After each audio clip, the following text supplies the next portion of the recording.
To paraphrase Vin Diesel, wrestling is full of families. The industry is brimming with second and third generation stars, all looking to match or exceed the parent that paved the way for them. But do you know how many parent-children combos have won the same titles? Well, at least 10, hopefully, otherwise this list's screwed. We're being strict with this one, by the way. If a parent won the World Tag Team Championships in WWE, but their kid won the WWE Tag Team Championships, then they don't count. Same lineages only. I'm sorry, but them's the rules. And what is life without rules? Anyway, I'm Sam Driver from Cultaholic Wrestling, and in no particular order, here are 10 wrestlers who won the same championships as their parents. Join us!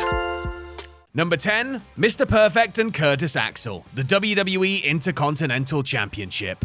Before he was Curtis Axel, or even Michael McGillicuddy, our friend here with the lovely beard used to wrestle under the name Joe Hennig. This betrays his heritage as the son of one of the greatest in-ring performers of all time, Curt Hennig, aka Mr. Perfect, not to mention the grandson of the legendary Larry the Axe Hennig. Despite being an absolute ledge, Mr. Perfect only had 2 title reigns in WWE, both of which were with the IC title. In many ways, he defined that belt during the early 90s, helping to elevate the strap to the workhorse status it enjoys today. Over 2 decades on from his father's first IC win, Axel added his name to its lineage by besting Wade Barrett and The Miz at Payback 2013. You'd think that WWE would have used his illustrious family history to build Axel up into a big star. You'd be wrong. Instead, he held the belt for about 5 months, did nothing with it, and then lost it to Big E on an episode of Raw. Axel's reign was never likely to be as good as his dad's, but the promotion could have tried a little bit harder to make it, if not perfect, at least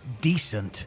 Number 9, Blackjack, Mulligan, and Barry Windham, the WWF World Tag Team Championships.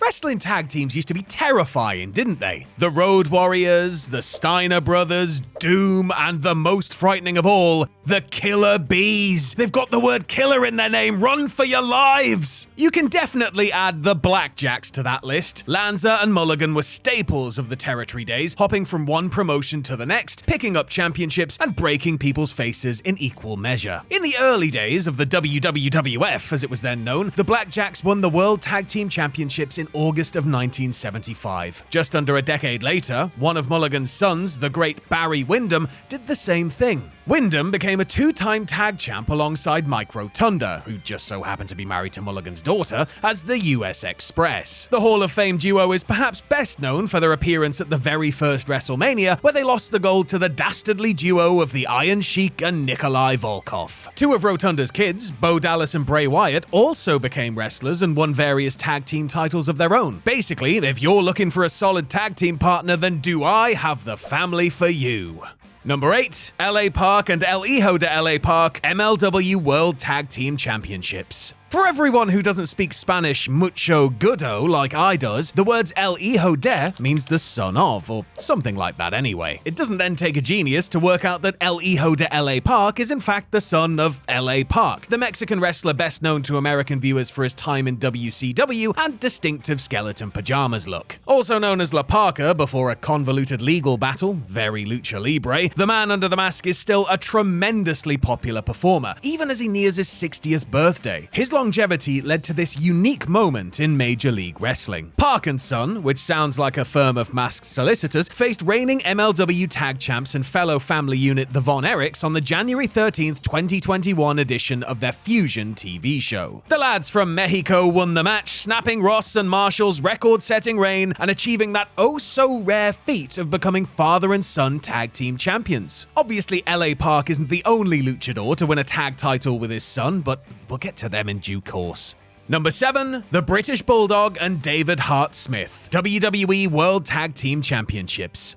As both the son of the original British Bulldog and a relation to all 8,000 Hart siblings, Davey Boy Smith Jr. was always going to be a wrestler. Before he adopted his dad's name and wrestled for the likes of New Japan and the NWA, Harry Smith wrestled in WWE as David Hart Smith. Unfortunately, as there were no male Harts to team him up with, they did the next best thing and paired him with Tyson Kidd, a Hart Dungeon graduate and the husband of Smith's cousin Natalya. The three formed an act called the Hart Dynasty and won 2 sets of tag titles during their time together. This must have been a sobering moment for young David. His father had been a 2-time World Tag Team Champion, enjoying reigns with cousin the Dynamite Kid and his brother-in-law Owen Hart. Though he was never able to repeat his dad's most famous feat by winning the Intercontinental title, the fact that David was able to follow in his footsteps in some way must have been really special. I'm willing to bet he really enjoyed that moment, whether he wanted to or not. Number 6, Carlos Colon and Carlito, WWC Universal Heavyweight Championship. The Colon family are so important to the history of wrestling in Puerto Rico that I'm amazed their faces aren't on the territory's official flag. The man responsible for building this dynasty is Carlos Colon. Through his World Wrestling Council promotion, formerly known as Capital Sports Promotions, the blood-soaked brawler became the battle-scarred face of Puerto Rican wrestling for several generations. WWE viewers will be more familiar with his son Eddie and nephew Orlando, who wrestled as Primo and Epico, Los Matadores, and the Shining Stars. Carlos is also the father of former Judgment Day member and noted Apple aficionado Carlito, whose real name is Carlos Jr. When his son was on the way up, the elder Colon no doubt used his sway to land him a run with the WWC's top prize, the Universal Heavyweight Championship. In total, Carlito has held the belt 17 times, which sounds impressive until you learn that his dad held it a record 26 times. Chuck in 5 reigns for Eddie and 1 for Orlando, and they might as well rename it the Colon Heavyweight Championship at this point. Number 5, the anoa'i family. Various titles, just loads of them.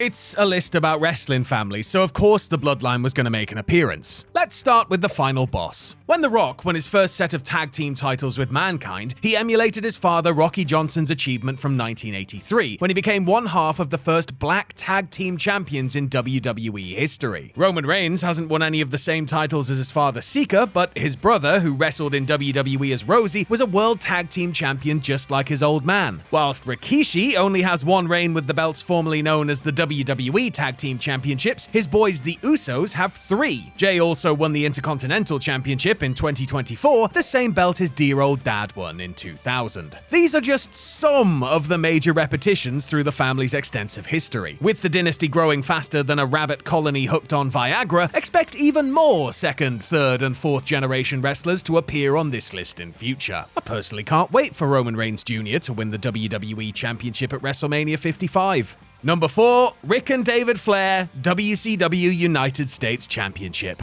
The term Nepo baby is usually used in a negative sense. In reality, there's nothing wrong with getting a leg up from your family if you have your own talent to justify it. Now, for no reason at all, let's talk about David Flair. The son of the Nature Boy first appeared alongside his father in WCW in the late 90s. During a storyline where Rick became company president and went mad with power, he began using his influence to benefit David's on-screen career. After Scott Steiner was stripped of the United States Championship, Rick did the decent thing and handed it straight over to his boy. He didn't help him win a tournament or even a single match, he just straight up gave it to him like it was an overdue birthday present. The elder Flair is one of the greatest US champs of all time, having held the belt a record-tying 6 times. As for the younger incarnation, he was, how do I put this delicately, total and utter crap. David couldn't wrestle his way out of a paper bag, and suddenly went on one of the worst US title runs of all time. Mercifully, it only lasted 35 days. Number 3, Rey and Dominik Mysterio, WWE SmackDown Tag Championships, and the IC title. When Dominik Mysterio first appeared on WWE television, little did we know that this spiky-haired cherub would become one of the sleaziest, most detestable heels in the company. Before he discovered evil things like goth girls, mullets, and mustaches, Dirty Dom debuted as a full-time wrestler as essentially Rey Mysterio Jr. Or should that be Rey Mysterio Jr.? Rey Mysterio III? I don't even know anymore. Sensing an opportunity for some stellar marketing, WWE booked the Mysterios to beat Dolph Ziggler and Robert Roode for the SmackDown Tag Team Championships at Backlash 2021. Not only did they become the first father-son title-winning duo in company history, but Dom is still the youngest person to hold those belts. Following his decision to pummel his tiny dad into the ground and join the spooky weirdos in the Judgment Day, the younger Mysterio has taken his career to ever-increasing heights. This was capped off when he won the Intercontinental Championship at WrestleMania 41, 16 years on from when Rey beat JBL at the same event for the same title. Ironically, the further Dom's tried to get from his dad's shadow, the more he's become like him. Well, except for the mullet. Pappy has a mohawk. Number 2, Chavo Guerrero Sr. and Jr. WWE Cruiserweight Championship.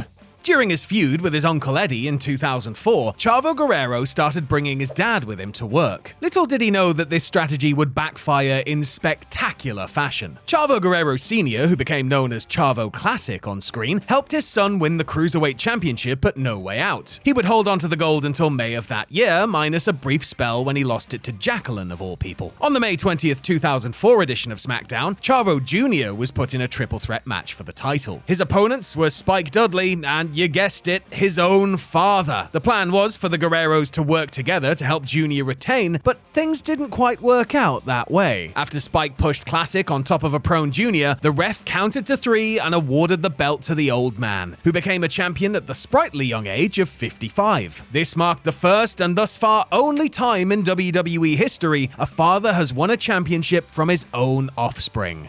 Bit awkward. And number 1, Dusty and Cody Rhodes, the NWA World Heavyweight Championship.